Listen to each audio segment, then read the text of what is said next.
রোশনাইয়ের নাচের অনুষ্ঠান দেখে অবাক হলো গুরুজি। সম্পূর্ণ জানতে ভিডিওটিতে লাইক করে দেখতে থাকো। গল্পে শুরুতেই আমরা দেখতে পারি যে রোশনাইকে বারবার করা বলা হয়েছে ও যেন অডিশনে নাম দেয়, আর এদিকে খুব ভেঙে পড়েছে গরিমা। বাড়িতে আসতেই গরিমা খুবই কান্নাকাটি করতে থাকে। তখন আরণ্যক গরিমাকে বোঝাতে থাকে সব ঠিক হয়ে যাবে, তুমি একদিন সুস্থ হয়ে যাবে, তারপরে দেখবে তুমি আবারও আগের মতো নাচ করতে পারছো।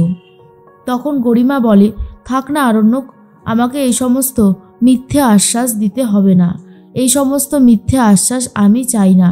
আরণ্যক বলে, কে বলেছে এগুলো মিথ্যে আশ্বাস? এগুলো একদম সত্যি কথা। তুমি যদি বিশ্বাস না করো তাহলে কে বিশ্বাস করবে গরিমা? সব ঠিক হয়ে যাবে, শুধু একটু অপেক্ষা করো। তখনই রোশনাইয়ের কথা উঠে এসেছে। এরপর গরিমা বলে, রোশনাইয়ের কথা আমি আর শুনতে চাই না, ওর জন্যই আজকে আমার এই অবস্থা হয়েছে। আমার এই অবস্থার জন্য যদি কেউ দায়ী থাকে তাহলে শুধুমাত্র রোশনাই। কিন্তু আরণ্যক গরিমার এই ভুল ধারণাটা ভাঙতে চায় আর বলে, তোমার ভুল হচ্ছে, রোশনাই কোনোভাবেই এই সব কিছুর সাথে জড়িত নেই। তুমি কেন বুঝতে পারছো না?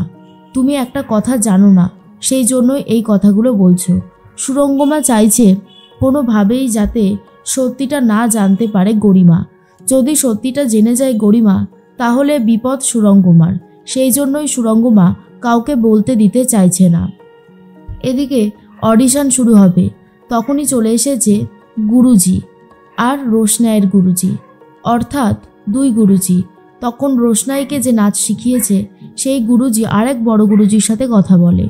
অন্যদিকে রোশনাই রেডি হয়ে গেছে। বাকি ক্যান্ডিডেটরা বলতে থাকে, আচ্ছা ওই মেয়েটাকে তো এখানে দেখছি না, এই ও আবার নাচের জন্য প্রস্তুতি নিচ্ছে না তো? বাকিরা বলে, ও তো সেরকম নাচ করতে পারেই না, ও আবার কি প্রস্তুতি নেবে? আমার মনে হয় তোদের কোথাও একটা ভুল হচ্ছে। এদিকে গুরুজি কথা বলতে থাকে গুরুজির সাথে।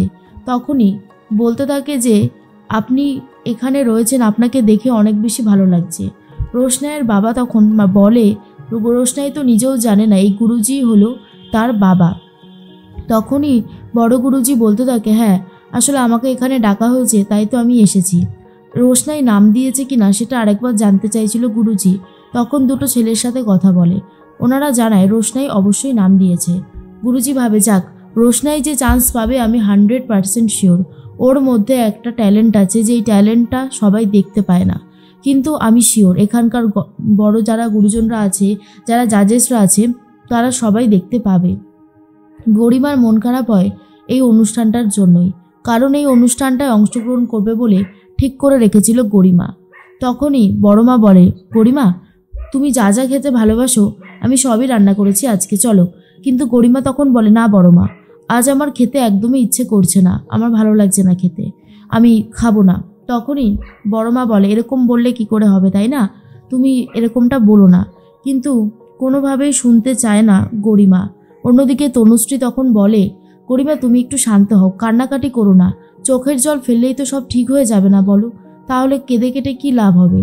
অন্যদিকে দেখা যায় মনে মনে একটা কথাই ভাবতে থাকে সুরঙ্গমা, আমার মেয়ে যাবে, ওই রিয়েলিটি শোতেই আমার মেয়ে যাবে। তখন আরণ্যকের সাথে ঝামেলা লেগে গেছে সুরঙ্গমার। আরণ্যক বলে, আপনার কি মাথা ফাতা খারাপ হয়ে গেছে? গরিমা এখন অসুস্থ, ও এখন কোথাও যাবে না, ওকে নিয়ে আপনি কোথাও যেতে পারবেন না। সুরঙ্গমা বলে, আমি যাব ওকে নিয়ে, আমি দেখতে চাই তুমি আমায় কি করে আটকাতে পারো।